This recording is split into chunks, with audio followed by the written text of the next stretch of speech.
Hello बच्चों, चलिए प्रश्न को देखते हैं। प्रश्न है, एक गैस द्वारा बर्तन की दीवारों पर आरोपित बल का कारण यह है कि गैस के अणु, हमें यहाँ पर 4 विकल्प दिए गए हैं, हमें बताना है कि कौन सा विकल्प सही है। तो प्रश्न को आगे हल करें उससे पहले जो प्रश्न की मुख्य अवधारणा है उस पर विचार करते हैं। तो इस प्रश्न के लिए जो मुख्य अवधारणा है वह हो जाएगी बल।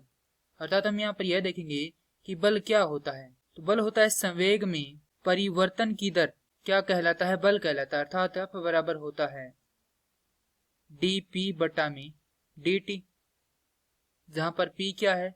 संवेग है। अब प्रश्न है कि एक गैस द्वारा बर्तन की दीवारों पर आरोपित बल का कारण है।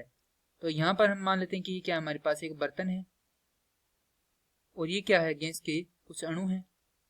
अब यहाँ पर ये गैस के अणु क्या है? गतिशील है और ये क्या करते हैं? दीवारों से टक्कर करते हैं और टक्कर करने के बाद ये दीवारों पर क्या करते हैं? बल आरोपित करते हैं। हमें बताना कि उसका कारण क्या है।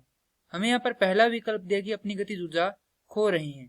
तो ऐसा नहीं होता है, क्योंकि यदि अपनी गतिज ऊर्जा खो देते हैं तो यहाँ से ये कण क्या हो जाएंगे? यहाँ पर अगतिशील हो जाएंगे।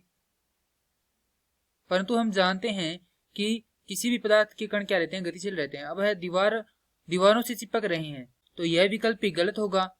विकल्प सी है, दीवारों से टक्कर के कारण उनका संवेग बदल रहा है। तो यह विकल्प क्या होगा? सही होगा, क्योंकि जैसा कि हम जानते हैं कि यहाँ से संवेग किस पर निर्भर कर रहा है? बल पर निर्भर कर रहा है। तो यहाँ पर जो विकल्प सी है वह सही होगा। विकल्प डी है, दीवारों की ओर त्वरित हो रही हैं। तो दीवारों की ओर त्वरित होने के कारण उन पर बल नहीं लगा सकते हैं। तो यहाँ से इसका उत्तर हो जाएगा कि संवेग में परिवर्तन के कारण दीवारों पर बल आरोपित हो रहा है, क्योंकि यहाँ से जब ये इससे टक्कर करेगा, टक्कर करने के बाद अपना ये संवेग क्या कर देगा? इस दीवार को स्थानांतरित कर देगा। इसी कारण यहाँ पर क्या होगा? बल उत्पन्न होगा। अतः विकल्प सी है जो है हमारे प्रश्न के लिए सही उत्तर होगा। मैं आशा करता हूँ कि यह प्रश्न आपको समझ में आया होगा। धन्यवाद।